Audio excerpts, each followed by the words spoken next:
Uncapped Podcast, brought to you by Roasthouse Pub, one of Frederick's finest craft beer and culinary destinations, where great people come to drink amazing beer. Visit them to track their taps and menu at roasthousepub.com, or download the digital Pour app to track what's on tap. This is episode 87, and I'm your host, Chris Sands. Before we get into our guest today, I want to talk about the Mother Earth News Fair. So any of you who do not know what that is, it's put on by the Mother Earth News magazine, and it's all about sustainable living, homesteading type of things. If you want to learn how to do stuff, that is a great place to go and learn.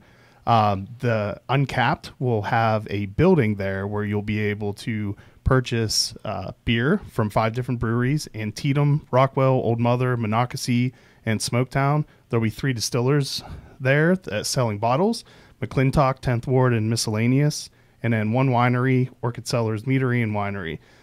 Inside of the Uncapped building, there will be presentations done by the University of Maryland Extension Program on growing hops in Maryland. There will be 2 presentations done by McClintock about gin making and whiskey tasting and making. And then 1 presentation about natural wine making in Maryland. So head on to... Actually, I would just say Google Mother Earth News Fair. You'll find it. I'm not 100% sure what the URL is. And come out and say hi. I will be there all weekend, and it's June 2nd and 3rd. So without further ado, we want to welcome True Respite Brewing Company, 2 of the co-founders, Bailey and Brendan O'Leary. Mm-hmm. Thank you for coming up from Rockville and visiting us today. Thanks, Chris. Yeah, thank you so much for having us. So first, let's, where do we want to start? Actually, let's just start talking about this beer since we started ahead of time. The name of this... This is Country Picnic Ginger Whip Beer. And it's good. It is nice. I think that's a perfect name for it, because this would be a nice crack open a crowler while you're on a picnic on a hot day. It's a refreshing, crisp beer. Yeah, that was the vision. So this dives right into the core of what our brand is, but we're all about taking an active role in your true respite. You know, respite being a relief from a stressful or arduous situation. True respite being when you really step away from just getting outside of that situation and step into something that you love and truly rejuvenates your spirit or your soul. And so Country Picnic comes from the scene inside the keyhole that we developed for this beer that shows a picnic basket on a blanket out in the country in a wheat field. Which is a nod to, obviously, one of the key ingredients to this beer. All right, so you ruined me asking you what True Respite meant. We can still give you the whole backstory. So now I'm all thrown off. I don't even know what to ask you. I have this list of questions to go through, and now I got to jump ahead. Actually, there's no questions listed. So actually, how...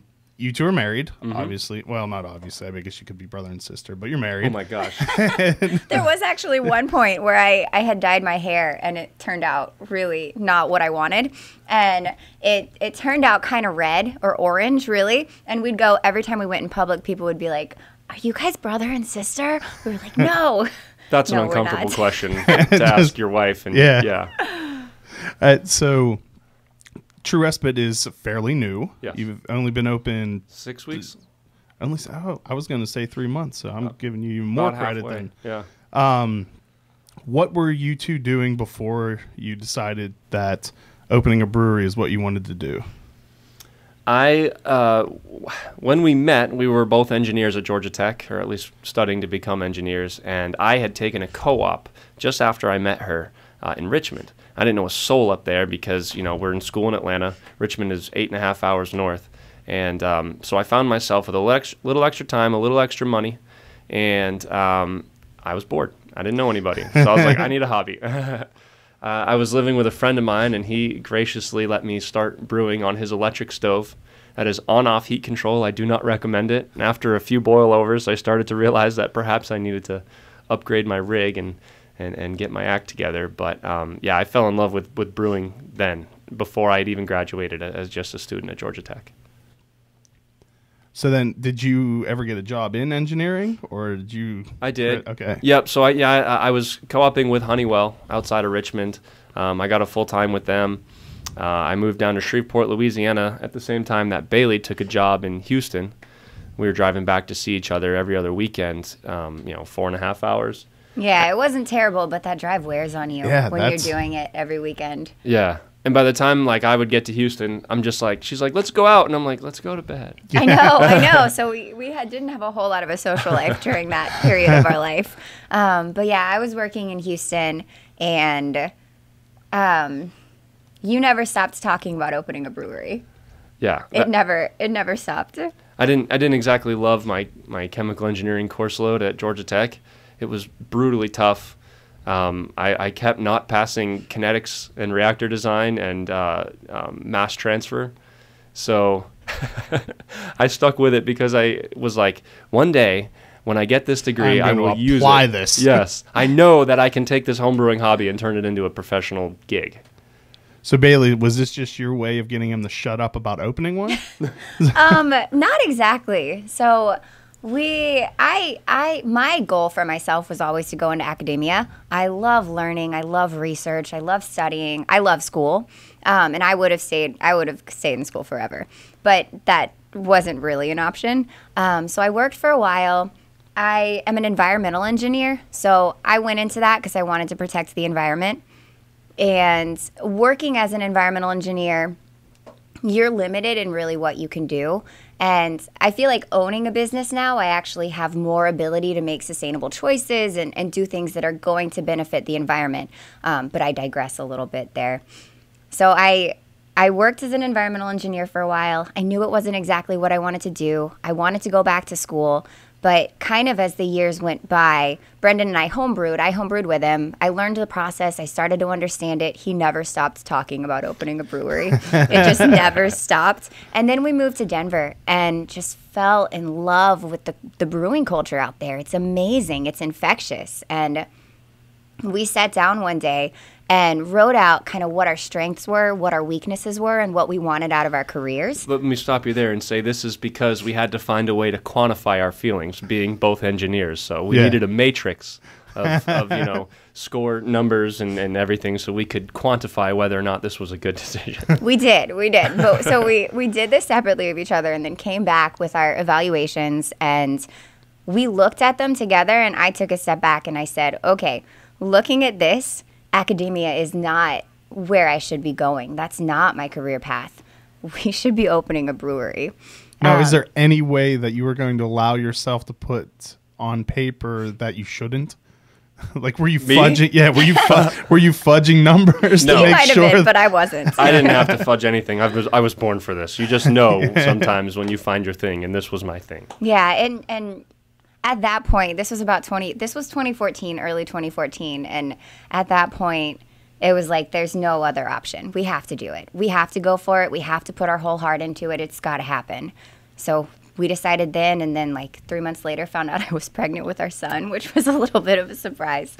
And well, that's a popular thing for people to, because were you still in Colorado at that time? Yeah, we were still in Colorado. And so there are a few breweries now, I think, that have opened by people that were about to have a kid, somewhere in that time frame, moved to Maryland and opened a brewery. So you're Carly in that yes, club? Yeah. Carly's in that club. That attaboy, yeah.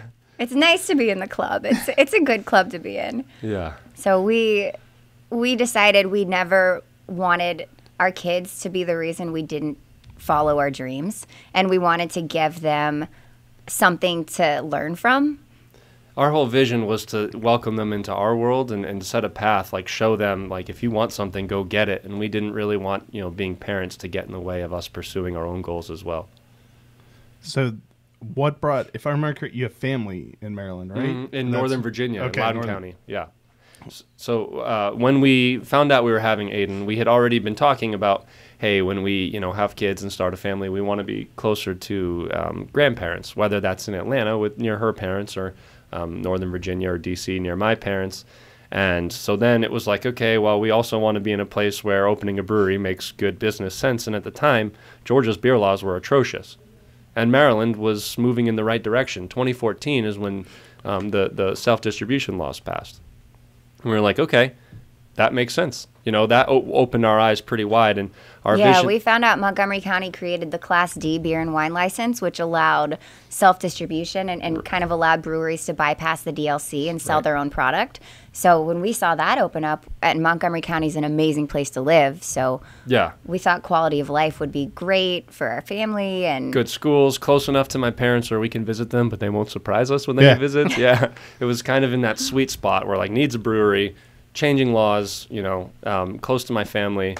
And so we also met a couple brewers along the way when we were interviewing who were like, yeah, we can talk about this, but you have to say you're doing it in Montgomery County. So even those in the know in the industry were seeing this place as the up-and-coming beer spot, whereas Loudoun County was already becoming saturated as we got there's deeper. A lot in Loudoun County already. It's nuts. And because it was until 2014, it wasn't that great of an idea to open a brewery in Montgomery County. Exactly. So there's not much there yet. There's a few farm breweries, and then right in your little pocket you have a couple, but it's not like the rest of the state where there are a lot more. Right. And huge thank you to Hans Reamer and Julie Verratti for helping kind of usher breweries into Montgomery County. We were listening to your podcast talking to Tony at Saints Row last week, and he was touching on what a dramatic change that the county has made for trying to encourage beer instead of discourage it. And it's true. And a lot of that, Julie advocated for a lot of those changes that were being made, and now Hans is carrying the torch.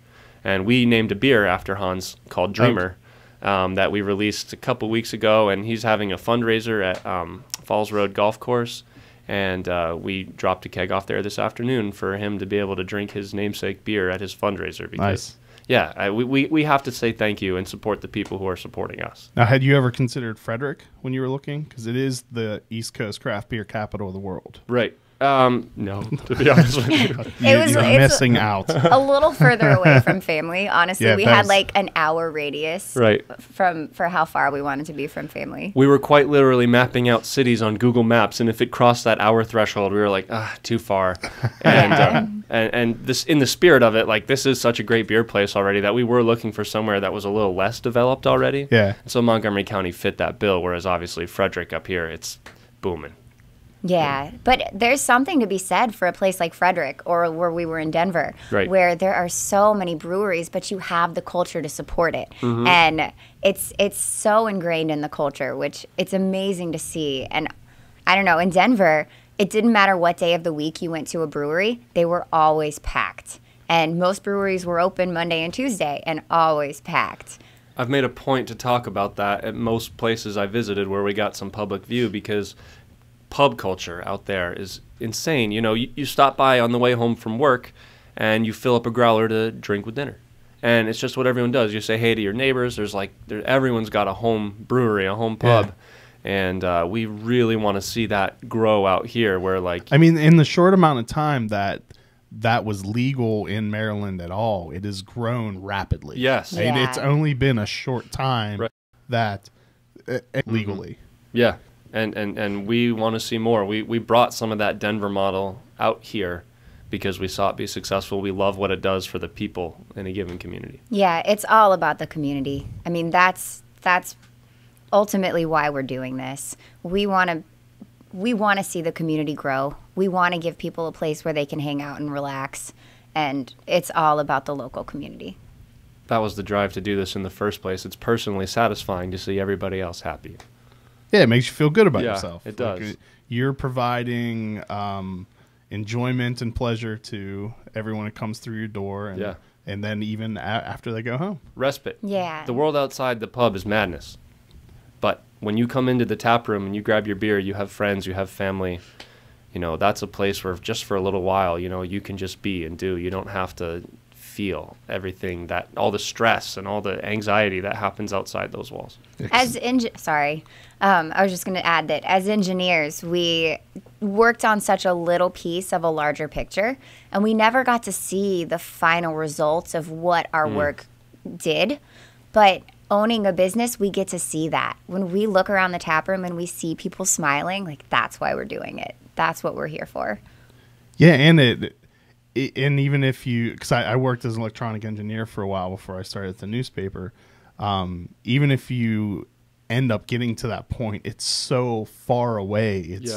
And I would work on projects that were 6 years in development, and then finally, and then half the time I was working on international things, so it would be done, and I would never see someone touch it.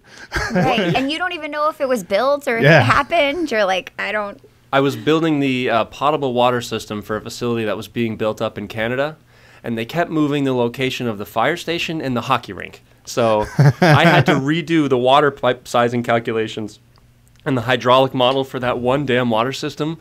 Like, it was a 120-something page calculation that I did over and over again for like 6 or 8 months. Because they couldn't figure out where to put the damn hockey rink. Yeah. Damn Canadians. So then it was Go Caps. Yeah. So that was, I was like, I got to get out of this. All right, so before we go into the more in-depth version of the naming story, let's stop and take a real quick break to thank our sponsors. First, thank you to our first sponsor, Roasthouse Pub, located in Frederick, Maryland.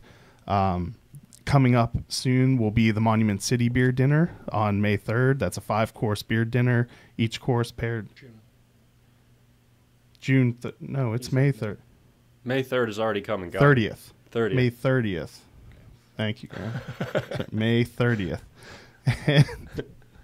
And then the June beer dinner is with Flying Dog with their, I think they have a much more creative name for the pack of beer, but they're like the Lost Dogs, or we'll just call it that, where they're bringing back a lot of their retired beers. It'll be a 5-course meal paired with each of those. Spaghetti dinner competition will be between Cushwa and Smoketown, because Cushwa is the 3-month reigning champion. And then on June 20th, there's a Star Hill special event featuring 5 beers, normally only available in the Star Hill tap room. And then also thank you to our supporting sponsor, Craft Alliance Packaging Solutions. Craft Alliance Packaging Solutions has been servicing the craft beer industry since 2012 and prides itself in helping their customers excel in a constantly growing industry. From concept to cooler, Caps offers solutions to your packaging needs, providing mobile bottling services, technical support, keg repair, rental bright tanks, and much more. It is their goal to help you grow your brand and your business and make your product stand out. Be different, look different. For more information, visit capsbottles.com. So thank you to both Caps and to Roasthouse Pub. And actually, before we go into your story, what is the next beer we should move on to? So we did the Country Picnic Ginger Wit Beer first. I think next we should move on to the Chelbot New England IPA. I do like New England IPAs, like I guess everyone else. So I will. Yeah, that doesn't make you I will unique. agree. Yeah, I'm not a special snowflake in any way. They are just good. Yeah, they really are. The whole style, I'm excited that it's taken off. So this one, we used 4 different hop varieties. We did not add any bittering hops, so it's only Whirlpool, and then we double dry hopped during fermentation. We used Calypso, Eldorado, Citra, and Mandarina Bavaria. Mm-hmm. So the Citra and the Mandarina Bavaria I love the combination of those two. They give it a nice citrus taste. You get more stone fruit from the Calypso itself. So this is definitely something like a tropical punch. Very, very low bitterness. The haziness is all hop haze. It's not like there's yeast cloudiness or anything in here. It comes at a nice medium 6.3% alcohol. So, it's not so much that you can only have one and not so little that you don't feel like you're getting your bang for your buck. I once asked a brewer how much flour they added to their New England IPA while we're recording, and I was told to F off. Oh, there's no flour in this beer. The haze is natural.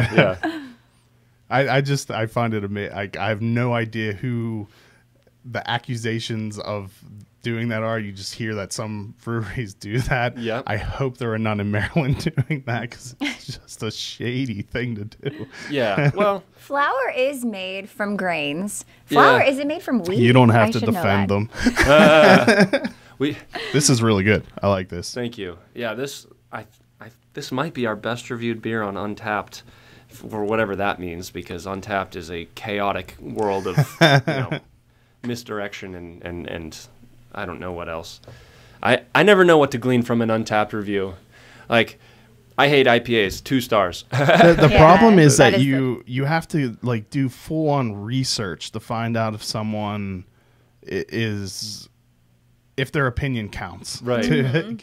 For those reasons. Like, and they may even give like a detailed reason why they didn't like your IPA.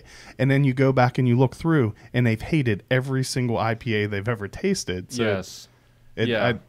I think it seems like most brewers just chalk it up to being useless unless they start seeing like detailed things about flaws that are there. Exactly. And then it can be useful, but Very specific reviews about very particular wishes or flaws. Fortunately, we haven't gotten many that point out any specific flaws in our beers. I think our brewers, Kenny, formerly brewed at Old Dominion, Old Ox, and Mustang Sally, and the man is talented. He's been in the industry for over 20 years. I think he said 25 years.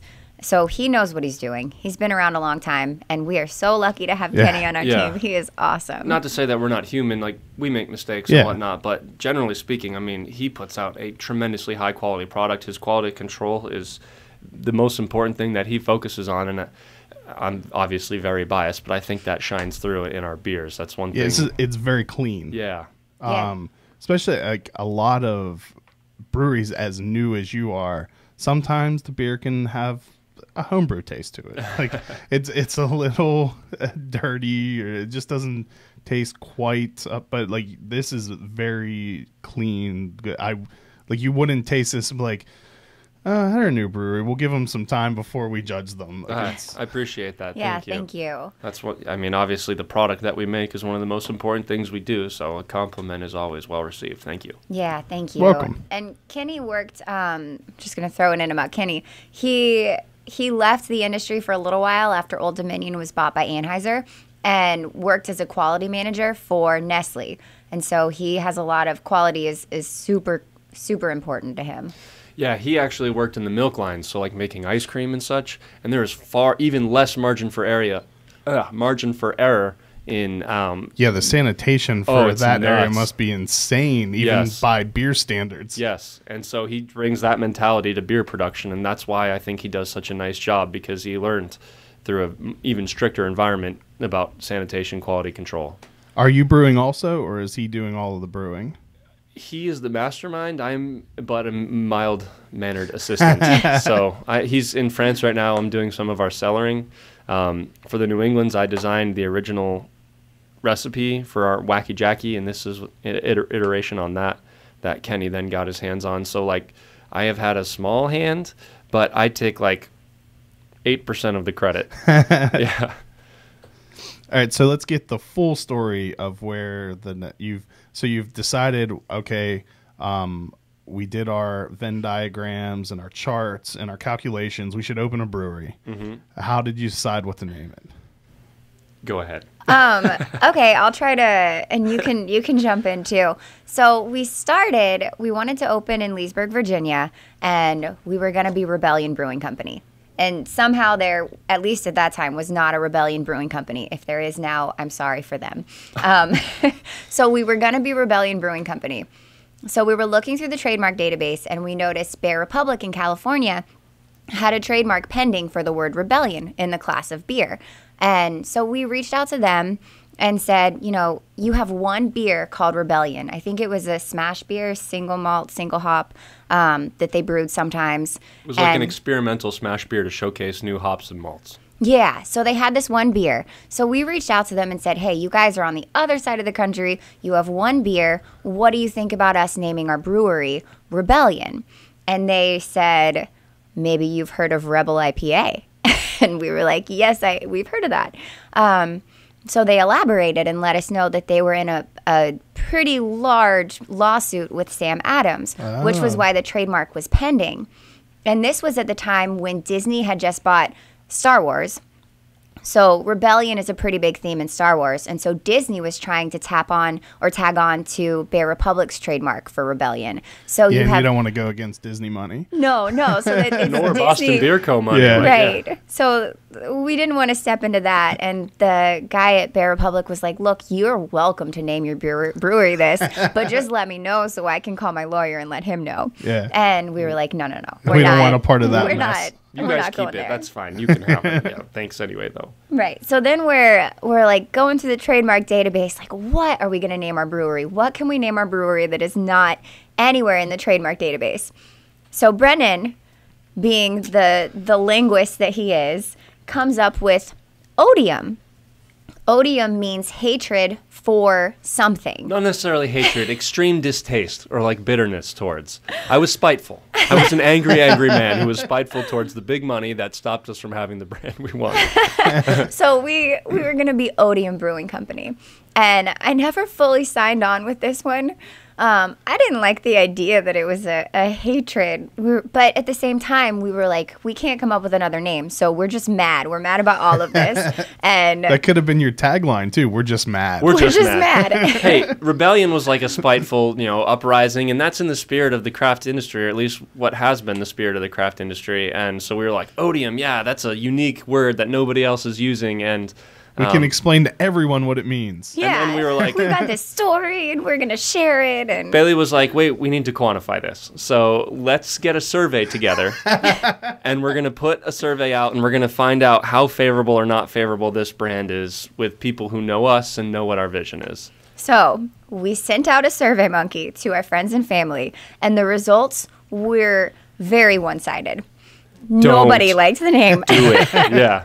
They were like, are you kidding me, Brendan? Like, people who have known, first of all, Bailey is very non-confrontational. She's like the sweetest woman I've ever met. And, Thank you. That means a lot. And I'm like a fiery redhead. Okay, so it was, but I tend to reserve my anger for like the right moments.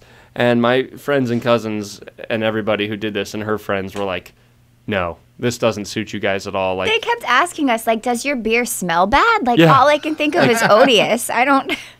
Nobody's going to drink your beer. and we were like, okay, this is a bad idea.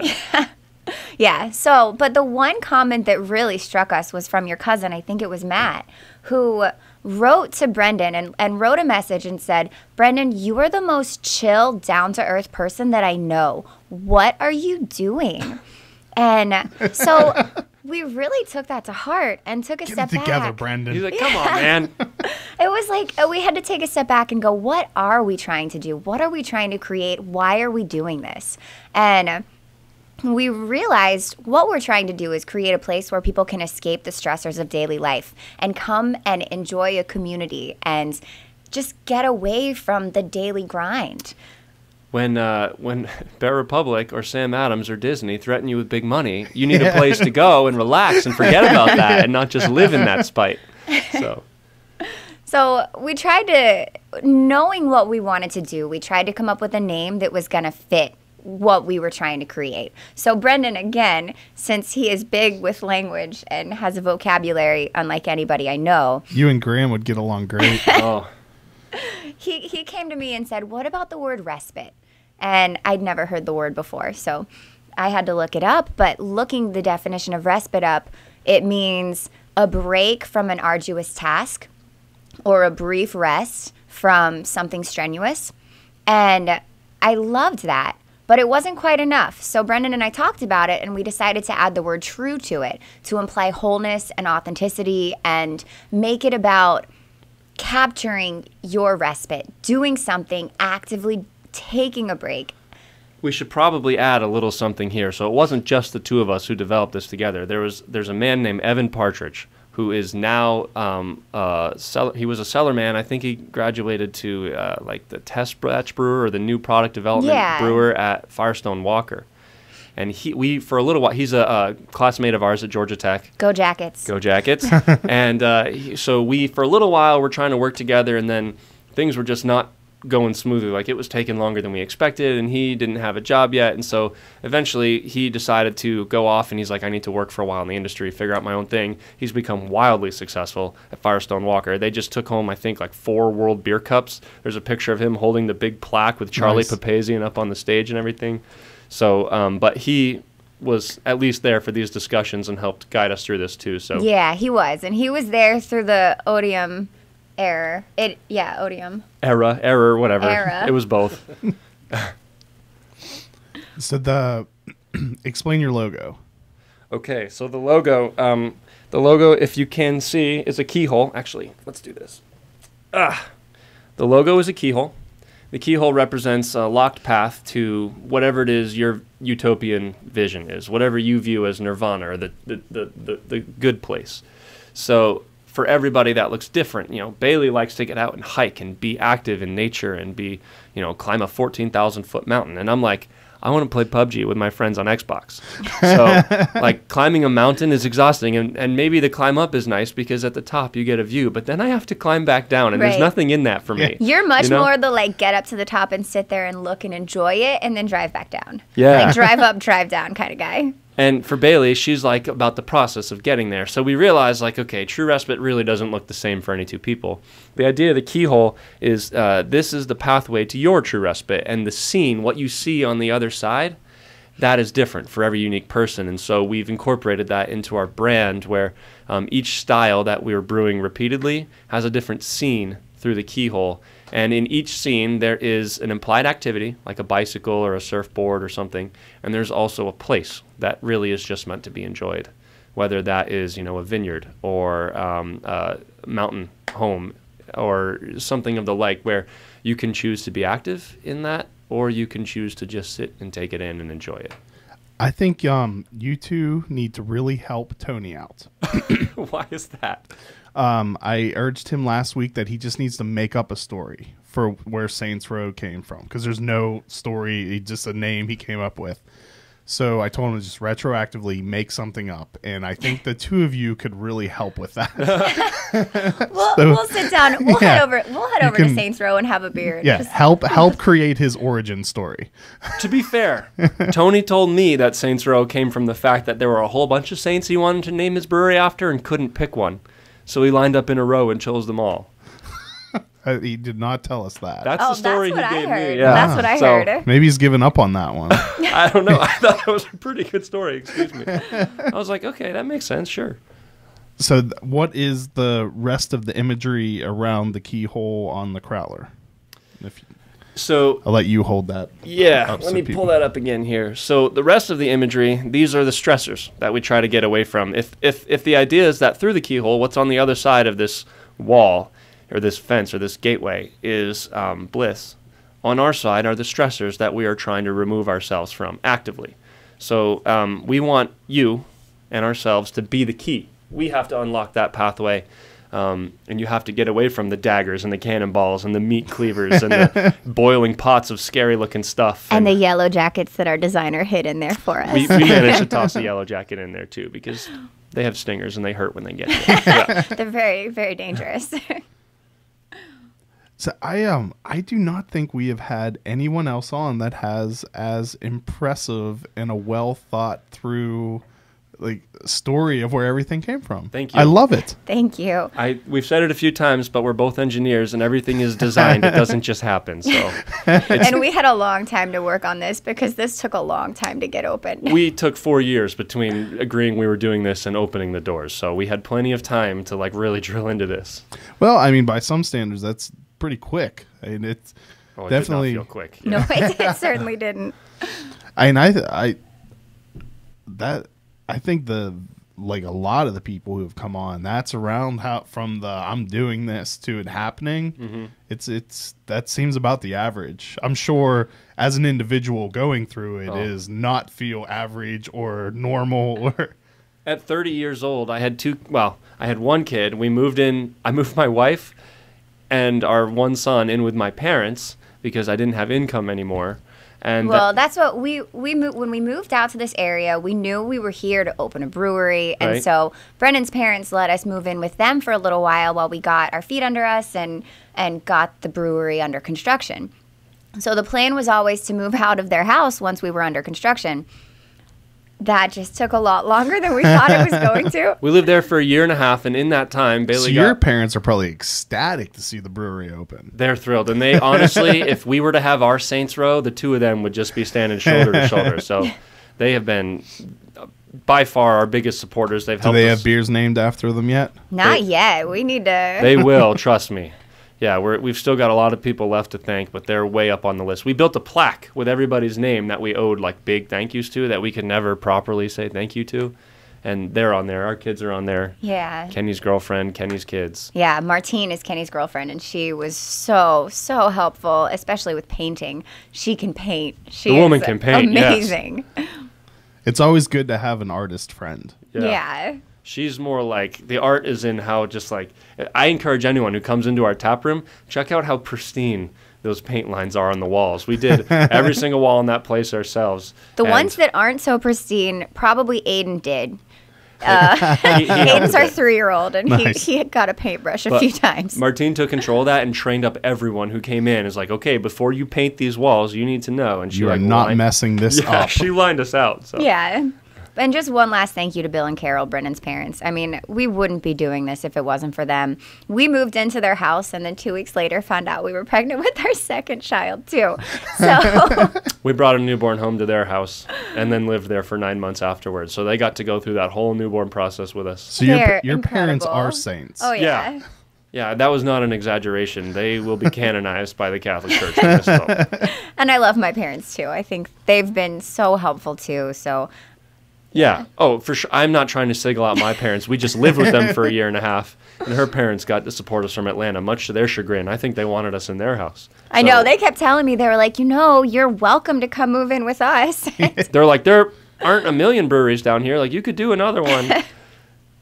So we've gotten support from all sides. This was not a solo project by any means, or duo project. Like, we have gotten support from so many countless people that we could never properly thank. Seriously, we had, it was a whole team effort getting this place opened, and we can never properly say thank you to everybody who was there for us. Now, if I remember correct, you have a 15-barrel brew house? We have 2 brew houses. We have a 3.5-barrel pilot, which all of our stuff has been brewed on to date. And we have a 15-barrel brew house, which just doesn't have the steam connected yet, because at the end of our construction project, we ran out of money. So it was like, well, we can open on the 3.5 and run for a couple months and then earn the money to build this steam system, which is what we did. So which, starting out, I'm sure you're probably making plenty of beer on your 3-barrel to, at least for the first couple of months, to be able to get by on. We have been to get by on. Yeah. It's been... We've made enough to put in the steam system, and that is starting on May 29th. Tuesday next week? Yeah, 6 days. A week from yesterday. There was one point when we got down to 4 different beers, and 2 of them were our grisettes. So it was 2 grisettes and 2 other beers. And it was only one weekend, and then we had a bunch of beers come out right after that. But we did a glassware special because we were like, we've got to do something. We can't. People are not going to be happy. Buy a flight, take home a glass for $3. Like, please come in and try all the beers. And just like anything to get someone, because people are coming in, they're like, 4 beers and 2 of them are grisettes. And they're all, light colored, pale beers. So why do you think grisettes are so popular now? Like, all of a sudden, that's a style that I don't think anyone made for forever. And then, like, within the last couple of years, there's not a ton, but there's definitely way more breweries making grisettes now than there were. I think I'd thank Manor Hill. I mean, they decided to start distributing a grisette, and that was the first grisette that I saw on shelves, and we were a little bit like, damn it, because we already had the idea to do our Grisette Vin Blanc. And we saw that one start moving in volume. And then it was like, well, maybe they're alerting the general customer base to what a grisette is. Maybe this will help us. So them being the first like widely distributed commercial brand, I think probably opened a lot of eyes, because we're all inspired by each other. I don't think that's a secret. You see someone do something really cool, and you're like, hey, why don't we try something like that? So yeah, it only makes sense. I mean, if it works for someone else, you may as well do it. Yeah, and the style is just delicious in and of itself. I mean, it's a sessionable, drinkable, quaffable, delicious beer. It's simple, and the industry is definitely moving towards less in-your-face bitterness. It's like we got dessert stouts, sours, and then session beers, really, is what I see. And it makes some people's minds explode, and then other people super happy. Yes. Mm-hmm. Yeah, so that's the state of the industry, combined with one good commercial example, making the rounds, I think opened the door for that explosion, at least here in Maryland. Do you do anything like any kind of sours, like even just kettle souring? Or we have one in the fermenter right now. Awesome. We're doing a peach kettle sour, and I tried it before the peach went in, and it was delicious. So it's going to be coming out early June when Kenny gets back from France. I just dumped the peach puree in yesterday. There are 84 pounds of 100% pure peach puree in that beer. It was kettle soured with lactobacillus. Lactobacillus plantarum or Plantarum, I think. plantarum, yeah. And it is good. We're calling it Peachy Cockalala. That is... It's a mouthful. It's a mouthful. That was my grandfather's catchphrase before he passed away. It was his like, well, how about that? Or what do you know? Well, Peachy Cockalala. And when Kenny was like, hey, I really want to do a peach sour, I was like, oh, I've got the perfect name. Yeah. I'm not sure Kenny was totally sure about the name. Oh, but he was completely put off by it. He's like, that's terrible. Yeah, but you can't. Then you give the reasoning. You can't argue against that. Yeah. You can't tell a man that his grandfather's saying is not what he can name his beer. Right? He was like, fine, but I get a card like that too. I'm going to use it. I was like, all right, you keep that card. I love those cards. I think we should use those all the time. They're Having good like a cards. personal meaning behind names. It's cool. Most of ours have a really good story. Chelbot, which we are drinking now, a friend of mine I met her in 7th grade, and we became instant close friends. And we were probably 21, 22. We were at Mass on Christmas Eve back home in Vermont. So, like, the whole town is at Mass on Christmas Eve in Vermont. And her name's Chelsea, she passed out unexpectedly just in the middle of Mass, and obviously it caused quite a stir. And then we got her up. You feeling okay? Yeah, I'm better. Boom, passes out again. So we were like, oh my God. And we ended up having to call an ambulance. It was really scary. She ended up having to have an auto defibrillator and a pacemaker put in because she had some weird heart condition that just like manifested in a hot church on Christmas. And rather than making this some terrible, scary story, we've been friends forever. My group of friends just started calling her Chelbot because she's half robot now. Nice. And then we were like, that's a great name for a beer, Chelbot. So voila. And Wacky Jackie before that was her best friend. And now we have Business Brian coming out, who's also one of my good friends. So all their silly nicknames are going to be So all your friends have a turn with having a beer named after. They're all New Englanders. So all the New England IPAs are named after New Englanders. That's awesome. Yeah. So funny stories for all those beer names. So do you come up with a name first and then the beer afterwards? Or do you have the beer in mind and then you apply a name to it? It has been usually beer first. Yeah. But that's not to say that we don't have a few names of beers we might not design for in the future. Oh, we have one name. We have the name. It's the one beer name that we've trademarked. And so we're in the process of finalizing that trademark.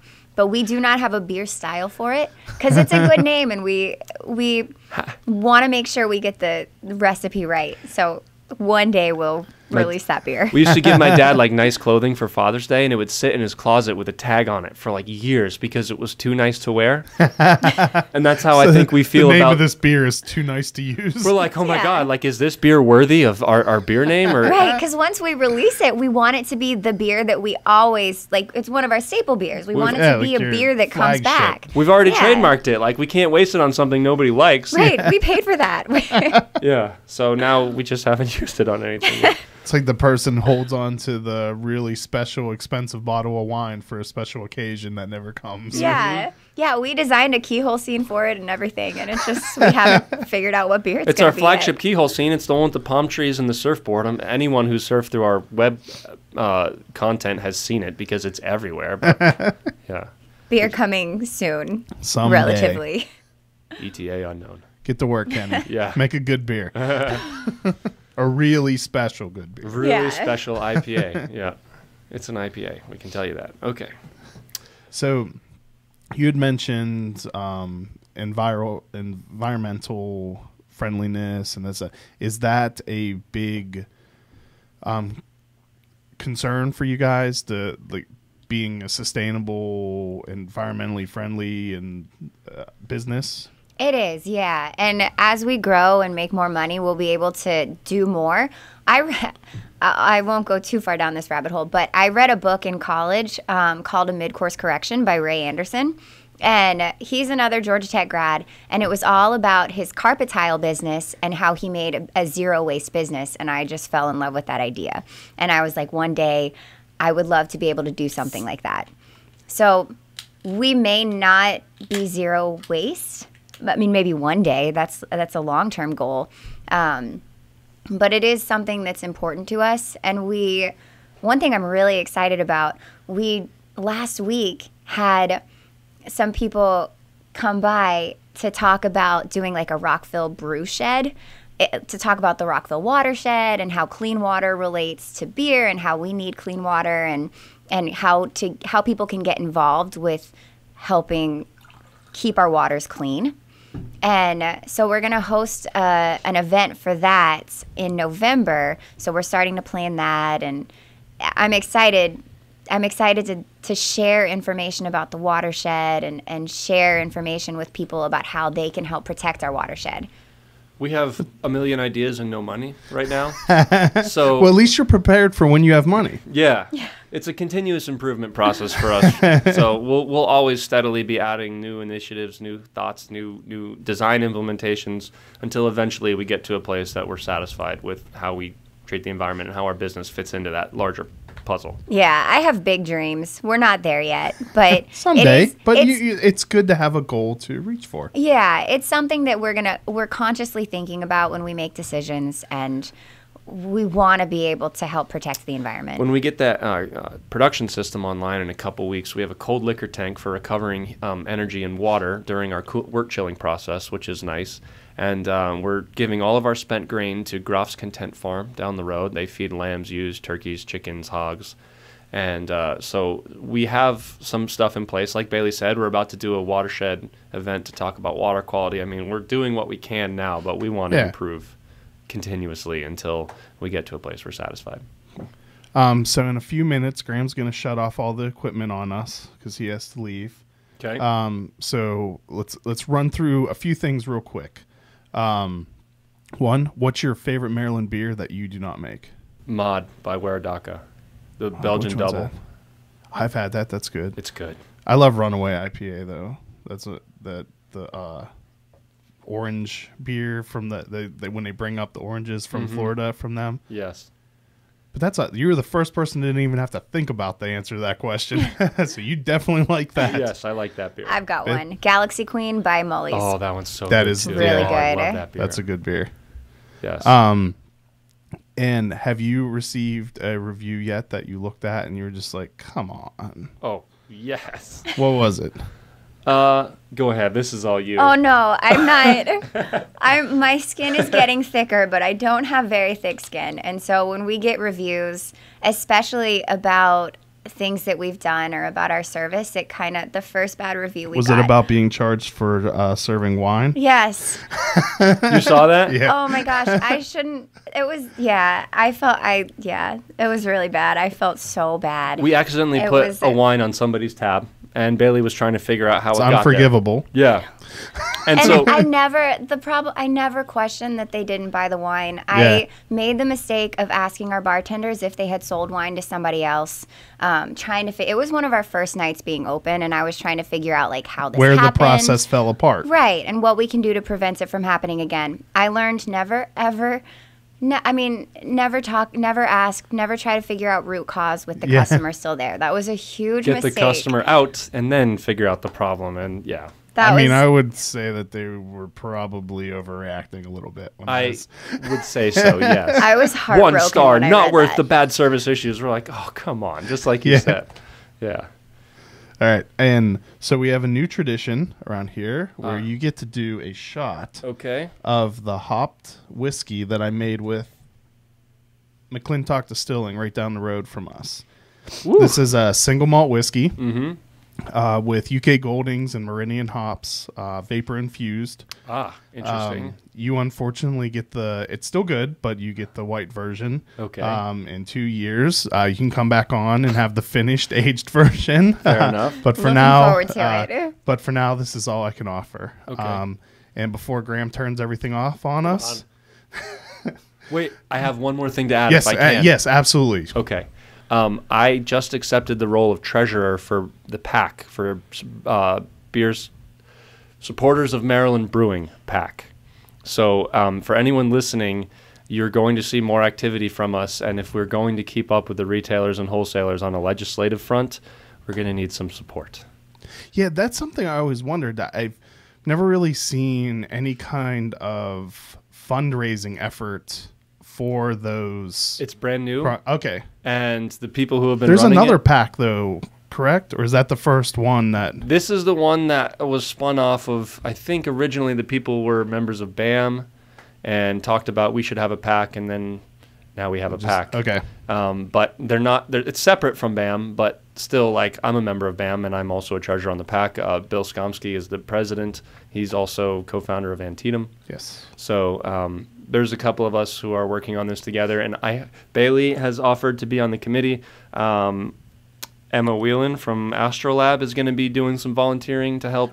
How far are they from opening? Do you know? I think they're going to be open in the fall. Okay. But yeah, because they were completely redoing that building, right? yeah, It looks really cool. They're well Nice. underway, and it looks really good. So it might be sooner than that. Maybe this summer. I don't Cool. know. I don't want to speak on their behalf, Yeah. but it's coming this year. So, but yeah, I want to throw that out there. So I'm hoping to get a lot more activity going.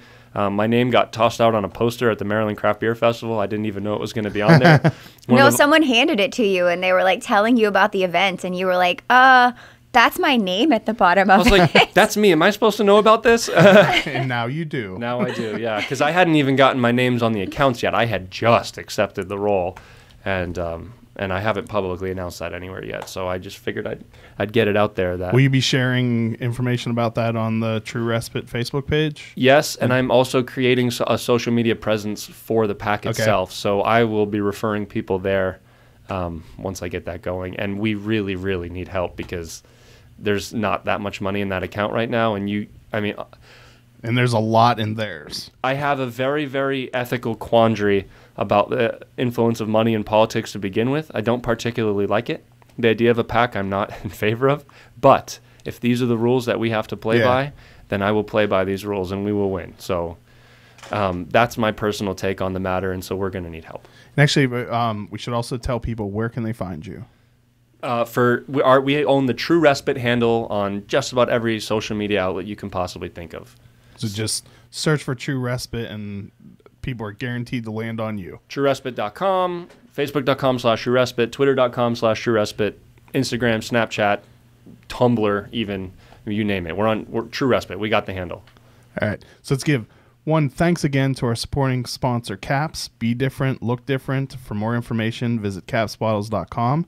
Thank you, everyone, for listening. Thank you, two, for coming up from Rockville and visiting. Cheers. Cheers. And what do you think?